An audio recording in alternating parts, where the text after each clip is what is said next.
Օրեր առաջ Հայաստանի Հանրապետության վարչապետ Նիկոլ Փաշինյանը նոր հայտարարություն արեց այն մասին, որ կան եկեղեցականներ, որոնք չեն պահում եկեղեցական կանոններն ու կարգերը։ Առաքելական եկեղեցին 3 հայտարարությամբ հանդես եկավ։ Տարածելով այդ հայտարարությունը, թեմային անդրադարձել է նաև հաղորդավարուհի դերասանուհի Նազենի Հովհաննիսյանը, ով նշել է, որ որևէ եկեղեցականի մասին խոսելիս որևէ աշխարհիկ մարդ պետք է առաջին հերթին իրեն նայի։ Ձեզ ենք ներկայացնում հաղորդավարուհու խոսքը առանց մեկնաբանության։ Բարի ուշ երեկո, եկեղեցու հայրերի նկատմամբ որևէ քննադատական խոսք հղող որևէ աշխարհիկ առաջին հերթին թող ինքն իրեն նայի։ Իր ապրած կյանքին, իր ստեղծած արհավիրքներին եւ իր անազնիվ վարվեցողությանը սեփական երկրի նկատմամբ։ Այս մեկ։ Երկրորդ, ցավալի է, որ հայ առաքելական եկեղեցին 21-րդ դարում իր պետական մարմնի կառավարող մարմնի կողմից այս աստիճանի գրոհի տակ է։ Այդ այն եկեղեցին է, որը դարերով պահել է հայկական ինքնությունը։ Սա մեր բոլորի թուլությունն է, սա մեր բոլորի թույլ տված մեծագույն սխալն է, եւ սա այն ողբերգությունն է, որը դառնալու է վերջնական կետը, խարանը յուրաքանչյուրից, լինի Հայաստանում, Սփյուռքում, որևէ վայրում։ Որդ եւս մի բան, Քոբայրի վանական ճգնախ համալիրի լուսանկարը, որտեղ նստած են կովիկները, որը ջանասիրաբար շրջանառում են բոլոր նիկոլապաշտ անձերը, պատկանում է պատմամշակութային անշարժ արժեքներին եւ գտնվում է պետության հոգացության ներքո։ Այսինքն, եթե այդ կիսականգուն վանական ճգնաղագույն համալիրի հետ ինչ-որ մի բան այն չէ, ցավոք սրտի դա պետության անելիքն է եւ պետության թերացումն է։ Այստեղից բխում է հարց. ինչքան կարելի է մանիպուլացնել անընդհատ պետությանը վերագրվող աշխատանքը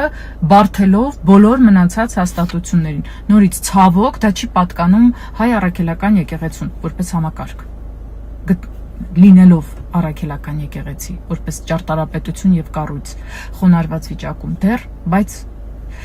այն պատկանում է պետությանը եւ պետության հոգացության ներքո են այնտեղ։ Ամալիա Հովհաննիսյանի Live-room հաղորդման հերթական հյուրը դերասանուհի Նազենի Հովհաննիսյանն է։ Հաղորդավարուհին շատ հարցազրույցների չի մասնակցում, եւ սա այն քիչ դեպքերից է, երբ Նազենին անկեղծորեն խոսել է շատ հարցերի մասին։ Star News-ն էլ հետևել է զրույցին։ Նազենի Հովհաննիսյանը խոսեց իր ընտանիքի 29 տարեկանում մայրիկին կորցնելու եւ մենակ ապրելու որոշման մասին։ Նազենին նշեց հետեւյալը. այդ տարին հենց ծննդյանս օրը մտածեցի, որ էլ չեմ լինի 29 տարեկան եւ որոշեցի նշել ծնունդս։ Արդեն որոշել էի նաեւ, որ նոր տուն եմ գնելու եւ տեղափոխվելու եմ մամայինցս տնից։ Տուն դեռ չէի գտել, բայց հյուրերից խնդրել էի, որ ինձ տան պարագաներ նվեր բերեն։ Ու այսօրվա պես հիշում եմ 2011 թվականի դեկտեմբեր ամիսն էր։ Մենք ամանորյա երջանկության մեխանիկաներն էինք նկարում, իսկ այդ հաղորդումն ուներ շաբաթական 5 օրվա եթեր։ Պատկերացրու, ես 3 տարի անընդմեջ վարել եմ այդ հաղորդումը նույն գրաֆիկով։ Այդ օրն ունեի 7 թե 8 նկարահանում։ Չասեմ, թե ինչ կարգի հոգնած էի։ Դրա նախորդ օրը վարել էի ֆուտբոլի ֆեդերացիայի ինչ-որ կարևոր երեկո։ Դրանից առաջ վարել էի Առնո Բաբաջանյանին նվիրված համերգ երեկո։ Դրանք սոցիալական կարևոր նշանակություն ունեցող բաներ էին ինձ համար։ Եվ այդ մի շաբաթը ես արդեն գժի պես էի ապրում։ Ու հիշում եմ, երեկոյան 7-ին ավարտվեց իմ նկարահանումների շարքը։ Ես շատ հոգնած ամանորյա խցանումներով հասնում եմ կրկեսի մոտ, ինչ-որ մի տեղ, որ ինտերվյու պետք է տամ։ Ու ամբողջ ինտերվյուի ժամանակ ես խոսել եմ մայրիկիս մասին։ Դուրս եմ գալիս մայրիկիս հեռախոսից զանգ է գալիս ինձ, վերցնում եմ, հա մամ, ու պարզվում է մայրս չի, այլ իր աշխատավայրից մի կին,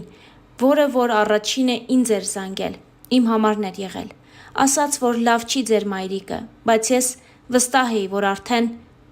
ու ես սկսեցի օթերով քշել։ Հետո հասա Ռաֆու դպրոց, որը մայրիկիս նոր աշխատատեղն էր, այն նույն տան կողքին, որը ես հետո գնեցի Կոմիտասում։ Եկա հասա ու մայրիկիս տեսա արդեն գետնատարած, ու վստահ բան եմ ասում, ես այդ օրը տեսել ու զգացել եմ ինչ է հոգու անմահությունը։ Մայրիկիս գրկեցի, մարմինը դեռ տաք էր, ու հիշում եմ, որ տպավորություն էր, որ ինչ որ մեկը տաք, բռնեց ուսերիցս ու մի ծանր, տարիների ծանրության բեռ վերցրեց ու տարավ։ Գուցե դա ինձ օգնեց տանել այն, ինչը անտանելի էր։ Հետո բայց չարացել էի, երևի ինչպես ամեն նորմալ մարդ կորստից հետո։ Ու առանց էդ էլ չէի շփվում, բայց այդ շրջանում ամիսներով չէի շփվում ոչ մեկի հետ, ու հետո ուղղակի ֆիզիկապես տեղափոխվեցի, տունս փոխեցի, աշխատավայրս էլ հետը։ Ինձ խոցում էր այն ճանապարհը, որը անցնում էի ամեն օր։ Անկեղծացել էր Նազենի Հովհաննիսյանը։ Իր անձնական կյանքի մասին հաղորդավարուհին չի ցանկանում խոսել, սակայն զրույցի ժամանակ Նազենին նշեց, որ իր կյանքում սխալներ շատ է արել, եւ եթե ինքը ունենար կամ ունենա երեխա, կփորձի նրան ավելի խիստ մեծացնել։ Հասարակությունը այդքան բարի ու պայծառ չէ, որքան թվում է, եւ եթե դու նրան անսահման ազատություն ես տալիս, երեխան միշտ չէ, որ ընտրում է ճիշտը։ Անշուշտ, սխալներն օգնում են ձևավորվել, բայց երբեմն այդ սխալները դաժան են։ Բաներ կան, որ կարելի է բացատրել։ Մի քիչ խստությունը պետք է։ Երեխա ունենալու մասին խոսելիս Նազենին նշեց. դա մեր ձեռքերում չէ, բաներ կան, որ վերևում է գրվում։ Իսկ ցանկությունը նորմալ մարդու մոտ միշտ կա։ Ի սկզբանե մարդկությունը ստեղծվել է շարունակություն ունենալու միտումով։ Մարդիկ իրար ձգտում են, որպեսզի ունենան շարունակություն, դա նորմալ ձգտում է։ Իսկ ինչ վերաբերվում է իմ փակ լինելուն, ասեմ, ես միշտ եղել եմ գաղտնապահ եւ ինտրովերտ։ Իմ միջավայրում ընկերներս, ընկերուհիներս, հարազատ մարդիկ շատ ընդգծված հարգում են իմ մասնավոր տարածքը, որովհետև դա միայն իմն է, ու ես իմ անձնականի մասին շատ տարիների վեր չեմ խոսում։ Եվ մարդիկ միևնույն է ուզում են լսել անձնականը իր happy end-ով, երբ որ լինի happy end, ես խոստանում եմ դրա մասին խոսել, անկեղծացավ Նազենի Հովհաննիսյանը։ Հաղորդավարուհին նաև խոսեց իր էմոցիոնալ լինելու մասին։ Նա նշեց հետևյալը. պատերազմից հետո մի օր անցնում էի Կոմիտասի պողոտայով ու զգացի, որ ստվեր եմ դարձել։ Կողքից ինձ նայեցի ու հասկացա, որ դարձել եմ անտեսանելի, ինձանից զզվեցի ու ինձ հավաքեցի։